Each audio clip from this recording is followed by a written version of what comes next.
8.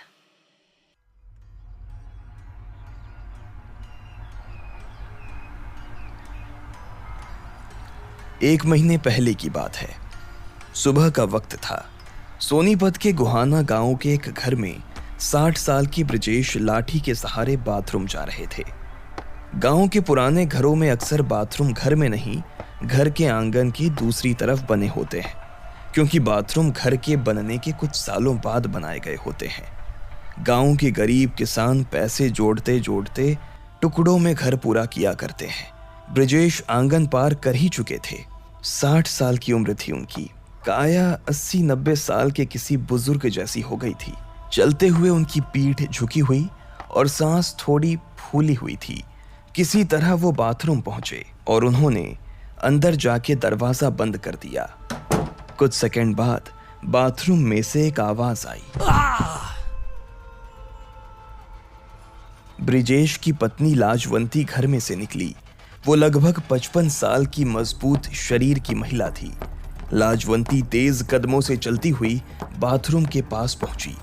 उन्होंने आवाज लगाई, भीतर सो। अंदर से कोई आवाज नहीं आई।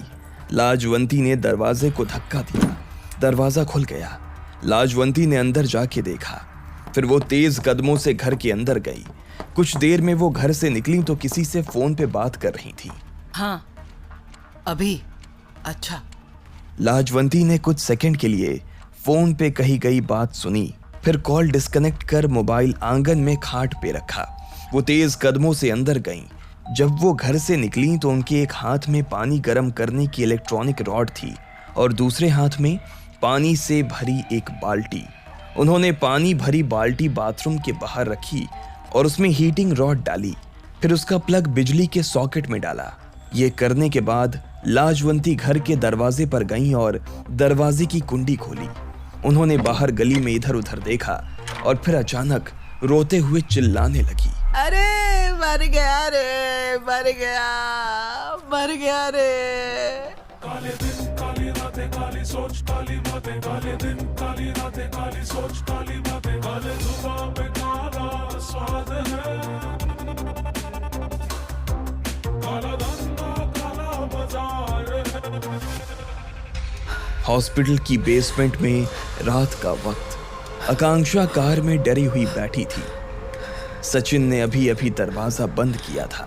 सचिन ने उनके पीछे आए उस डरावने आदमी पे लाठी से वार किया, पर उस आदमी ने गजब की फुर्ती से लाठी हवा में ही पकड़ ली। आकांक्षा गाड़ी से निकली। सचिन ने लाठी खींच के उस आदमी की पकड़ से छुड़ा ली। आकांक्षा चिल्लाई, आपको चाहिए क्या? मैं सिर्फ बात करने आया हूँ। यो पागल आदमी लड़ने पे उतारू है। सचिन ने उसे ध्यान से देखा।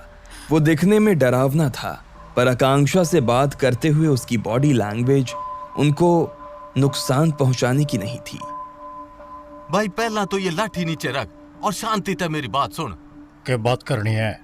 सचिन ने लाठी अपनी गाड़ी के वाइपर पर रख दी ताकि जरूरत पड़ने पर तुरंत उठा सके। भाई बात करने का ये कौन सा तरीका है? बेसमेंट में पीछे पीछे आ गया। हॉस्पिटल में भी तो कर सकता था बात। वहाँ बात ना हो सकती। पहले बता कि तू इंश्योरेंस कंपनी में काम करया करे ना। मैं इन्वेस्टिगेटर हूँ। झूठे क्लेम पकड़ना मेरा काम है। हाँ, अब मैं तेरे से बात कर सकता हूँ। भाई मेरी बात ध्यान से सुन। मेरी माँ 6 महीने पहले सोनीपत के हॉस्पिटल में एडमिट थी। डॉक्टर ने कह दिया था बचेगी नहीं।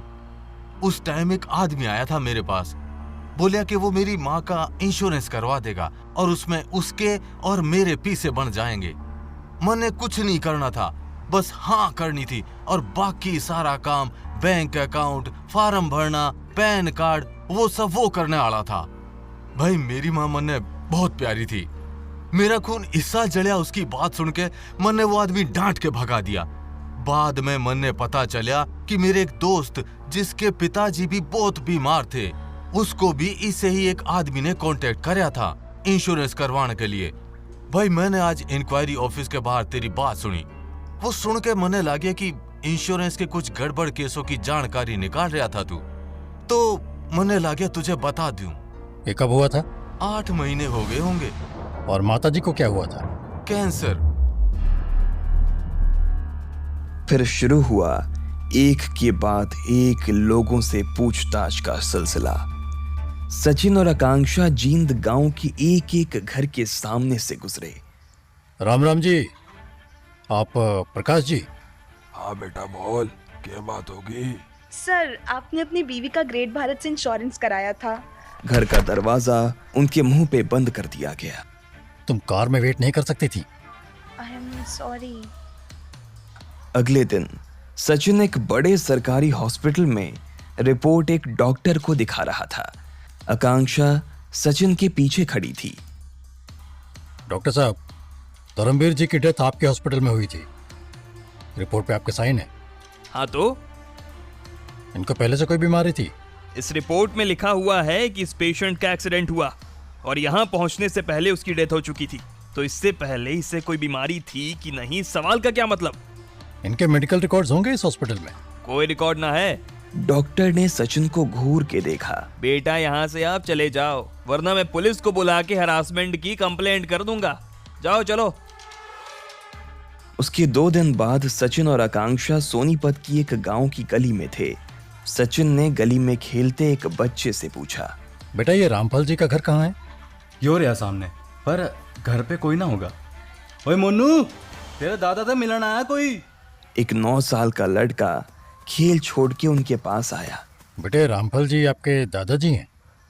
लड़के ने हाँ में सिर हिलाया। आपके घर वाले कहाँ हैं? लड़का चुपचाप सचिन को घूर रहा था। चलो, हमें बाद में आना पड़ेगा। हेलो, मैं आकांक्षा। आपका नाम क्या है? मोनू डागर। हेलो मोनू, मुझे और इन अंकल को आपके दादाजी से मिलना था। वो कब तक आएंगे? मेरा दादा अब यहाँ नहीं रहता, बुआ के घर आया करे। आपकी फैमिली कब तक घर वापस आएगी? पापा कभी पी के लेट कर आवे, कभी आते ही ना। आपकी दादी जी? आकांक्षा स्टॉप। दादी तो गुजर गई। आपकी दादी जी बीमार थी? हाँ, बहुत टाइम से। आपको पता है उन्हें क्या तकलीफ थी? मोनू ने हाँ में सिर हिलाया। क्या हुआ था उन्हें?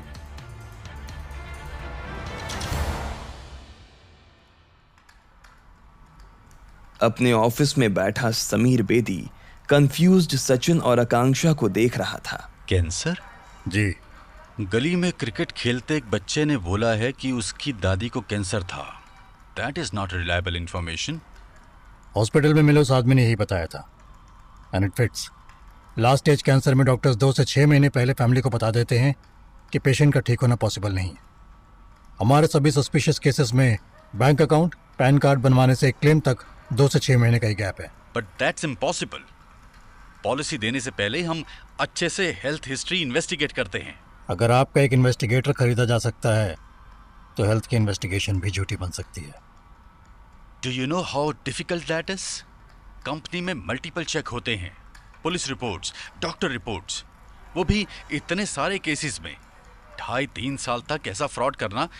Do you have any idea कि कितने सारे लोगों को रिश्वत देने में कितना ज्यादा पैसा चाहिए? Money is not an issue, क्योंकि एक और बात आई है सामने। व्हाट? मुझे इन्वेस्टिगेशन के लिए पिछले 1-2 हफ्ते में कुछ और केसेस मिले हैं, 2 और बड़ी इंश्योरेंस कंपनीज से, जिनका पैटर्न आपकी कंपनी के केसेस जैसा ही है। एक आदमी कई कंपनी से हेल्थ इंश्योरेंस पॉलिसी ले सकता है। जो फ्रॉड आपकी कंपनी के साथ हुआ है वो कईयों के साथ हो रहा है। मतलब ये फ्रॉड हमारे पिछले अंदाजे से बहुत बड़ा है। My God. It could be 100 or even 150 crores rupees fraud. Exactly. इतना बड़ा फ्रॉड इतनी बड़ी बड़ी कंपनीज के साथ, कौन जीनियस खेल सकता है ऐसा खेल?